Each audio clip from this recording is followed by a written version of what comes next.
Ini adalah episode ketiga. Pada 2 episode sebelumnya, kita sudah menjawab 3 dari 10 argumen yang selama ini membuat kita yakin bahwa bumi berbentuk bola. Pada episode ini, kita akan membahas topik nomor 4 dan 5, yaitu soal teori bumi mengelilingi matahari dan gravitasi Newton yang merupakan landasan dari seluruh dogma sains modern. Kita mulai dengan topik keempat, tentang persepsi bahwa Galileo membuktikan teori heliosentrik atau bumi mengelilingi matahari. Manusia sudah ribuan tahun mengamati alam semesta. Apa yang mereka lihat adalah sama dengan apa yang kita lihat saat ini jika otak kita tidak dijejali dengan berbagai propaganda sebelumnya. Jangan sekali-sekali meremehkan para astronom kuno, karena merekalah kapal laut bisa menyeberangi benua tanpa kompas hanya dengan melihat formasi bintang. Zodiak yang Anda pakai sekarang merupakan hasil pengamatan mereka. Mereka mampu menghitung gerhana secara akurat. Jika Anda melihat situs resmi NASA, perhitungan astronom kuno masih digunakan sampai sekarang. Mereka mampu menghitung pergerakan bintang selama 25.000 tahun yang disebut sebagai The Great Platonic Year. NASA pun masih menggunakannya sampai sekarang. Jika kita melihat langit, kondisinya persis seperti di planetarium, bahwa kita dan bumi ini diam. Bintang-bintang berputar mengelilingi kita pada langit yang berbentuk kubah. Semua bintang berputar, kecuali satu yang posisinya tak pernah berubah, yakni bintang utara atau North Star. Para astronom kuno memandang bahwa bintang utara terletak pada titik puncak yang merupakan poros kubah. Itu sebabnya bintang utara posisinya tetap, dan bintang-bintang lain posisinya berputar. Kondisi bumi datar dengan langit berbentuk kubah merupakan kosmologi yang umum pada agama-agama besar di dunia.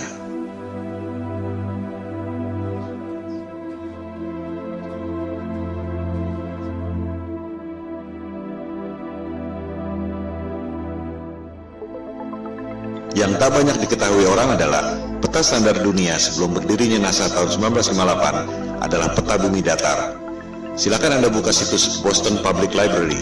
Anda akan menemukan peta seperti ini. Judulnya, Peta Standar Dunia yang Baru. Ciri-ciri peta bumi datar ialah pusat lingkaran adalah kutub utara. Oleh sebab itulah jarum kompas selalu menunjuk arah utara, yaitu ke pusat lingkaran bumi. Posisinya persis di bawah bintang utara tempat semua bintang berputar, seperti yang telah dijelaskan tadi. Pulau-pulau dan benua-benua tersebar mengelilingi pusat lingkaran, yakni kutub utara.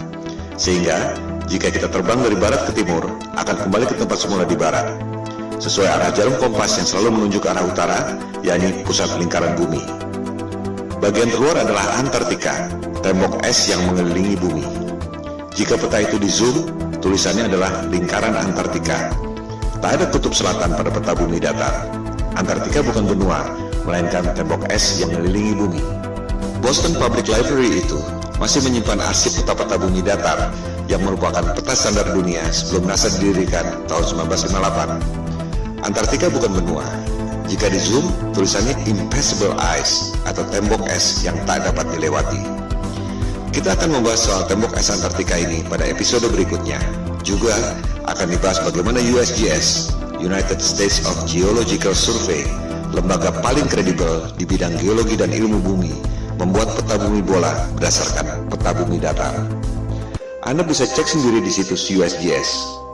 Pembuatan peta bumi datar menjadi bumi bola disebut azimuthal equidistant dengan menggunakan rumus matematika yang dibuat oleh Al-Biruni, cendekiawan muslim 1000 tahun lalu.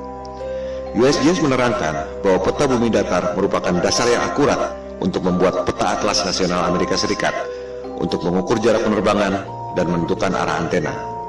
Bahkan, disebut pula bahwa peta bumi datar merupakan dasar pembuatan logo PBB tahun 1945. Inilah realitas peta dunia sebelum dibentuknya NASA tahun 1958. Silakan Anda perhatikan logo PBB. Kutub utara adanya di tengah lingkaran. Benua-benua mengelilingi pusat lingkaran. Tak ada kutub selatan alias Antartika di logo PBB. Yang ada ialah tembok es yang mengelilingi bumi datar. Anda pun bisa cek sendiri video resmi yang diterbitkan oleh Gedung Putih Amerika Serikat. Terlihat di situ ruang rahasia Presiden Kennedy yang menjabat sampai tahun 1963 menggunakan peta bumi datar di ruang kerja rahasianya. Kita akan membahas hal ini pada episode 4 setelah episode 3 ini. Kembali pada kosmologi bumi datar. Teori bumi pusat alam semesta ini disebut geosentrik, menjadi bagian dari sains sejak dipaparkan oleh ilmuwan Yunani kuno Ptolemy Ia menghitung dengan rumus matematika secara cermat tentang pergerakan benda-benda langit mengelilingi bumi. Perhitungan Ptolemei sangat akurat, sampai sekarang masih sering dibuatkan model komputernya. Hasil pergerakan planet-planet mengelilingi bumi menghasilkan pola yang disebut geometri suci atau sacred geometry, the golden ratio. Ketika itu, manusia menempatkan scientia atau pengetahuan di bawah sapientia, divine wisdom. Demikian halnya dengan penerus Ptolemei, yakni cendekiawan Muslim Ibnu Sina. Ia mengemukakan tesis tentang langit ketujuh dan seterusnya sebagai lapisan kubah celestial atau kubah bumi itu. Dari pola pergerakan benda-benda langit seperti itu, kita tentu berpikir bahwa pasti ada kecerdasan ilahiyah, Tuhan yang Maha Kuasa, yang membuat ini semua. Bahwa ruh dan kecerdasan kita berasal dari atas, yaitu kecerdasan transendental. Hal itu yang tak diinginkan oleh sains modern yang mempropagandakan bahwa alam semesta terjadi secara acak atau random. Kecelakaan kosmik dalam galaksi mati yang tak bertuhan, di mana kecerdasan Anda berasal dari bawah, yaitu evolusi dari submolekul. Teori bumi mengelilingi matahari juga sudah ada sejak 2500 tahun lalu. Teori ini dikemukakan oleh penyembah dewa matahari, Martianus Capella. Sains barat menganggap teori bumi mengelilingi matahari dikemukakan oleh Copernicus, dilanjutkan oleh Galileo. Padahal Copernicus dalam bukunya mengatakan bahwa ia sangat dipengaruhi oleh Martianus Capella, tokoh pagan alias musyrik penyembah dewa matahari yang hidup 2000 tahun sebelumnya. Kebanyakan orang berpikir bahwa Galileo membuktikan teori bumi mengelilingi matahari, seolah Galileo dihukum oleh otoritas agama karena mengatakan kebenaran, bahwa agama adalah korup, saintis adalah pahlawan. Padahal yang terjadi justru sebaliknya. Silakan Anda cek buku The Genesis of Science yang sudah dirangkum pada Wikipedia. Otoritas agama memberi kesempatan pada Galileo untuk membuktikan teorinya. Justru Galileo yang gagal membuktikannya.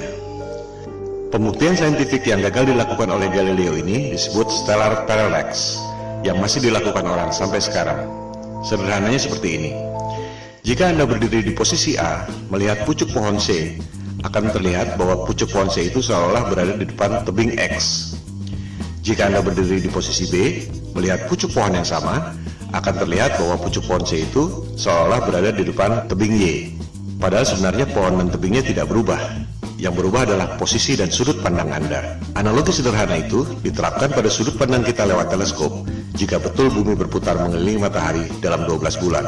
Ketika bumi berada di posisi A, katakan pada bulan Januari, kita melalui teleskop akan melihat bintang C, posisinya ada di depan rasi bintang X. Setengah tahun kemudian, misalnya pada bulan Juli, kita melalui teleskop akan melihat bintang C, posisinya ada di depan rasi bintang Y. Sederhana bukan? Pengujian stellar parallax ini yang dilakukan oleh Galileo dengan menggunakan teleskop. Hasilnya gagal. Rasi bintang tidak berubah. Artinya, buminya diam, tidak berputar mengelilingi matahari. Hal ini yang tidak diajarkan di sekolah. Seolah-olah Galileo dihukum karena menyampaikan kebenaran. Padahal ia gagal membuktikan teorinya. Galileo marah dan menyerang Paus Urban VIII lewat buku Dialogue Concerning the Two Chief World Systems. Jadi, sebenarnya ia dihukum karena pemberontakan politik, bukan karena sains. Disinilah kebohongan sains modern dimulai.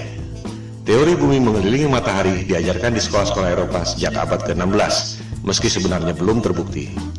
Bahkan ketika itu belum ada teori gravitasi. Ini merupakan konsekuensi politik Eropa abad pencerahan yang ingin lepas dari otoritas agama. Percobaan stellar parallax ini terus dilakukan sampai berabad-abad kemudian. Terakhir dilakukan oleh NASA dan Harvard University. Silakan Anda cek, hasilnya ada di perpustakaan Harvard University. Seiring dengan kemajuan teleskop, dilaporkan bahwa terlihat posisi bintang memang berubah. Masalahnya, yang separuh bergerak ke kiri, yang separuh lagi bergerak ke kanan. Fenomena ini disebut negative parallax. Artinya apa? Artinya tak mungkin bumi mengelilingi matahari jika bintangnya bergerak berlawanan arah. Artinya, buminya diam, posisi bintang-bintangnya yang berubah. Separuh ke kiri, separuh ke kanan. Ini hanya mungkin terjadi jika kubah celestialnya, alias langitnya, ada berlapis, seperti yang dikemukakan oleh Ibnu Sina tadi. Kesimpulannya, persepsi bahwa Galileo membuktikan teori bumi mengelilingi matahari adalah salah besar. Pertama, Galileo gagal membuktikan teorinya, di mana rasi bintang atau stellar parallax tidak berubah. Kedua, sampai zaman modern pun, NASA dan Harvard University tak berhasil membuktikan stellar parallax. Yang ada justru negatif parallax, separuh rasi ke kiri, separuh rasi ke kanan. Dengan demikian, terbukti bahwa teori bumi mengelilingi matahari yang dikemukakan oleh Copernicus dan Galileo yang diajarkan di sekolah-sekolah seluruh dunia dan merupakan indoktrinasi ke otak kita semua adalah kebohongan sains modern.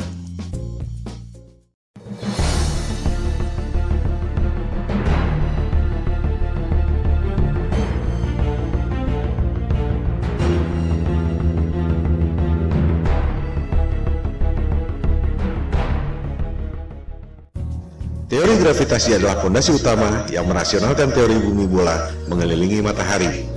Kita tidak jatuh meski posisi kepala kita di bawah dan kaki kita di atas karena gravitasi. Kita tidak terlempar meski bumi berputar mengelilingi matahari karena ada gravitasi. Tapi, bisakah Anda menjawab mengapa air laut bisa nempel seperti kena power glue sementara balon gas bisa terbang? Bisakah Anda menjawab apa yang membuat matahari punya gravitasi sehingga mampu menarik planet-planet mengelilinginya? Kalau Anda bisa menjawab, silakan ajukan ke Komite Nobel. Sebab Einstein pun sudah berusaha menjawabnya dengan teori relativitas dan ia tak dapat hadiah Nobel untuk itu. Kebanyakan orang tak menyadari bahwa gravitasi Newton dan juga relativitas Einstein adalah teori, bukan fakta. Mari kita buktikan. Newton mengemukakan teori gravitasi tahun 1678 untuk merasionalkan teori bumi mengelilingi matahari yang terakhir dikemukakan oleh Galileo tahun 1615. Ketika itu, orang baru tahu ada medan magnet bumi lewat buku yang ditulis oleh William Gilbert berjudul The Magnet. Yang dimaksud The Magnet di sini adalah medan magnet bumi yang membuat jarum kompas selalu menunjuk arah utara. Gilbert mengatakan bahwa bumi ini seperti medan magnet raksasa. Lewat legenda apel jatuh ke kepala Newton, ia berasumsi dan berteori bahwa benda jatuh karena gaya tarik bumi. Persis seperti medan magnet membuat jarum kompas menunjuk arah utara. Padahal, jika kita ganti jarum kompas dengan kayu, maka medan magnet bumi tak dapat menariknya. Dari situ, untuk mendukung teori bumi mengelilingi matahari, Newton berasumsi dan berteori bahwa planet-planet mengelilingi matahari karena gravitasi. Ia pun membuat rumus gravitasi yang terkenal itu. Rumusnya memang benar, menghitung massa dua buah benda, jarak, dan gayanya. Tapi itu tidak membuktikan bahwa bumi punya gaya tarik. Silakan Anda cek, Newton tak dapat membuktikan mengapa apel jatuh ke kepalanya secara vertikal, tapi bumi terkena gravitasi matahari, berputar keliling-keliling, tak ada habisnya. Sebuah fenomena bisa dijelaskan lewat penjelasan saintifik yang berbeda. Mari kita ambil beberapa contoh. 1. Fenomena elektron berputar mengelilingi inti atom. Apa penyebabnya? Newton akan menjawab gravitasi, persis seperti bumi mengelilingi matahari. Betul? Jelas salah. Niels Bohr, ilmuwan penemu kuantum leap dalam atom, mengatakan bahwa itu disebabkan oleh elektromagnetik, bukan gravitasi. Tak ada gravitasi pada atom. Rumus gravitasi Newton sama sekali tak bisa diterapkan untuk menghitung pergerakan atom. Di sini letak inti masalahnya. Ketika Newton hidup, ia tak tahu ada elektromagnetik. Oleh sebab itu ia berasumsi bahwa planet mengelilingi matahari karena gravitasi. Contoh kedua, fenomena matahari dan bulan berjalan pada porosnya. Apa penyebabnya? Newton akan menjawab gravitasi. Memang itu tujuan ia mengemukakan teori gravitasi. Nikola Tesla akan menjawab elektromagnetik. Persis seperti elektron berputar mengelilingi inti atom, suatu hal yang belum diketahui Newton selama hidupnya. Tesla dapat menciptakan semua temuan-temuan yang dahsyat itu yang telah dipaparkan pada episode sebelumnya karena menganggap bumi ini bukan planet yang mengelilingi matahari. Bumi adalah pusat alam semesta yang memiliki energi dahsyat, termasuk menggerakkan matahari, bulan, dan bintang-bintang pada kubah celestial. Ia pun mengatakan matahari dan bulan digerakkan secara wireless oleh medan elektromagnetik yang ada di ether. Lebih jauh lagi, ia mengatakan bahwa kubah bumi atau kubah celestial itu terangkat karena medan elektromagnetik. The only force you need to counter is the electromagnetic force, not gravity. Kata-katanya adalah the only force. Bahasa terangnya, gravitasi adalah ilusi. Tesla pun mengatakan bahwa bintang-bintang menempel pada kubah celestial atau the firmament, bahasa Alkitab Taurat, terjemahan King James. Contoh kasus ketiga, fenomena besi tenggelam dan gabus terapung di air. Apa penyebabnya? Newton akan menjawab gravitasi. Besi tenggelam karena ditarik oleh gaya tarik bumi. Archimedes akan menjawab berat jenis. Besi tenggelam karena berat jenisnya lebih besar dari berat jenis mediumnya, yaitu air. Gabus terapung karena berat jenisnya lebih kecil dari berat jenis mediumnya, yaitu air. Kita lihat, sebuah fenomena bisa dijelaskan dengan paradigma sains yang berbeda.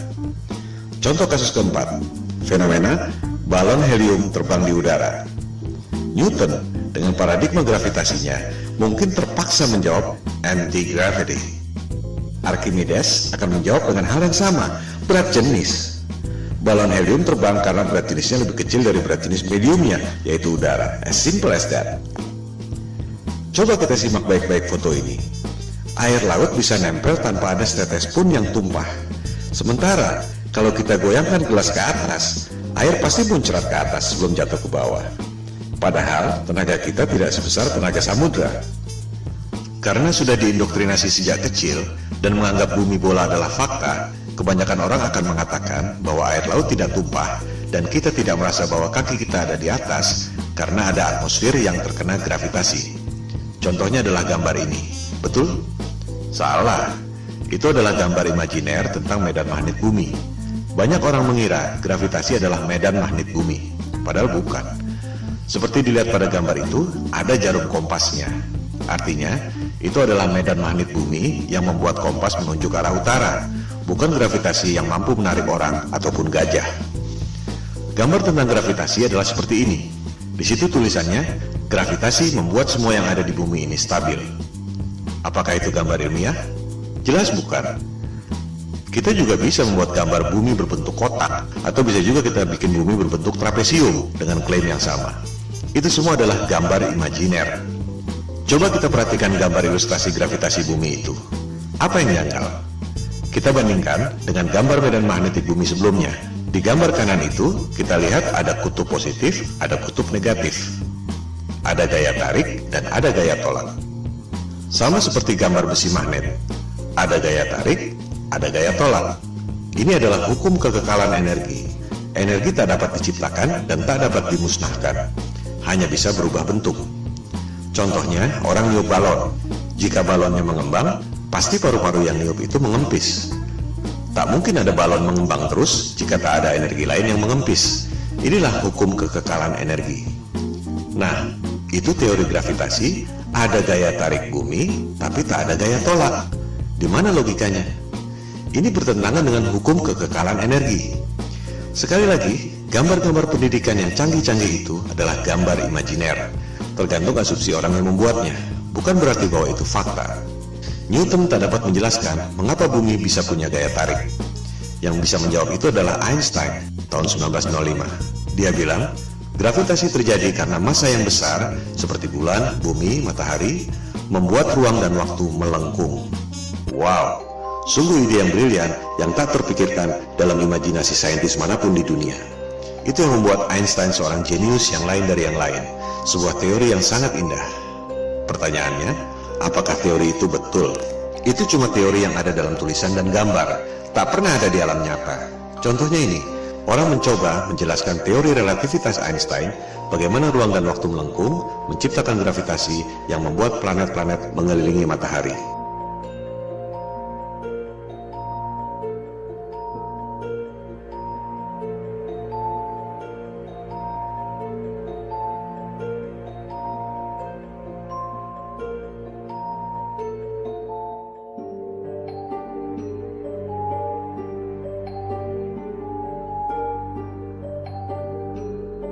Kita lihat, tetap saja bola-bola yang kecil itu jatuh kan? Tak mungkin ada benda berputar-putar terus selama ribuan tahun. Ini semua adalah teori ilusi, dan orang sedunia terpesona dengan pertunjukan sulap itu. I hate to say this, but there's no such thing as the force of gravity. Well, I wish I didn't know that. Sorry, say that again, Marcus. There's no such thing as the force of gravity. Well, explain that. I can explain it with some maggots. That's why it took Einstein to realise, it took a genius to realise that there is no force, but all that's happening is the Earth is moving in a straight line, but of course a straight line, or the shortest distance between 2 points, in a kind of curved thing like this, is a circle. It's a circle. Sort of like using psychedelic drugs, say. Gravitasi adalah ilusi, yang nyata adalah elektromagnetik dan berat jenis. Mari kita buktikan.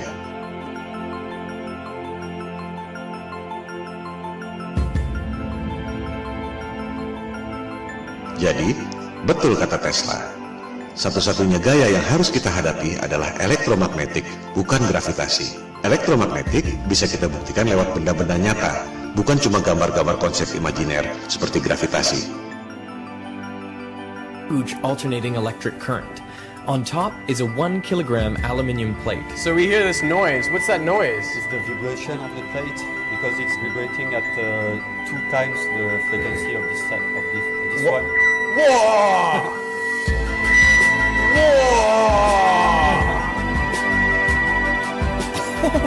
How does it do that?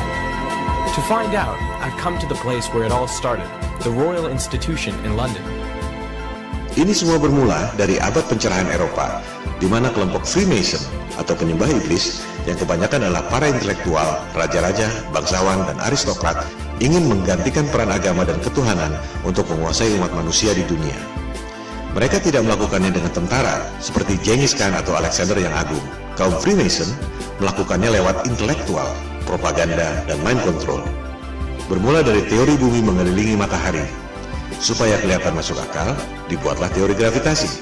Padahal benda jatuh ke bumi karena berat jenis, dan benda bisa berputar-putar dalam orbit karena elektromagnetik. Untuk membuktikan bahwa gravitasi itu nyata, Einstein membuat teori relativitas. Ruang dan waktu melengkung dan membuat gravitasi. Padahal, kalau konsep itu dibuktikan lewat benda, terbukti bahwa benda-benda yang kecil-kecil itu pasti jatuh juga ke benda yang besar. Supaya kelihatan rasional, dibuatlah asumsi baru. Ada kekuatan maha dahsyat yang membuat benda itu berputar-putar, yaitu Big Bang. Apakah Big Bang itu fakta? Jelas bukan. Itu adalah teori. Bahkan di kalangan mereka sendiri pun, Einstein misalnya, tak percaya dengan Big Bang. Ia berpikir bahwa alam semesta ini steady state, tak ada awal, tak ada akhir. Big Bang dan gravitasi adalah Tuhan palsu sains modern. Semua pertanyaan yang tak terjawab dilemparkan pada dua hal itu. Media-media dan dunia pendidikan mempropagandakan teori Big Bang seolah fakta, lengkap dengan gambar-gambar canggih yang sebenarnya cuma imajiner. Berikut usia alam semesta 14 miliar tahun yang sebenarnya cuma perhitungan matematika berdasarkan asumsi. Oleh sebab itulah Tesla mengatakan, para saintis ini hanya menghitung matematika dari rumus ke rumus, dan akhirnya menciptakan struktur yang tak ada hubungannya dengan realitas. Model alam semesta berdasarkan asumsi matematika itu, jika asumsi dasarnya salah, maka semuanya runtuh. Gravitasi adalah ilusi, yang nyata ialah elektromagnetik dan berat jenis. Oleh sebab itulah, Goethe, intelektual terkenal dari Jerman, mengatakan bahwa gravitasi Newton itu adalah mistisisme sains. Newton menipu diri sendiri. Saya mengutuknya. Itu adalah kosmologi orang gila, kata Goethe. Dengan demikian, kita tutup argumen kelima yang membuat kita sebelumnya yakin bahwa bumi ini berbentuk bola. Gravitasi Newton adalah teori, ilusi, konsep imajiner berupa gambar-gambar yang tak pernah bisa dibuktikan lewat benda. Gravitasi dan juga Big Bang adalah Tuhan palsu yang merupakan fondasi utama kebohongan sains modern.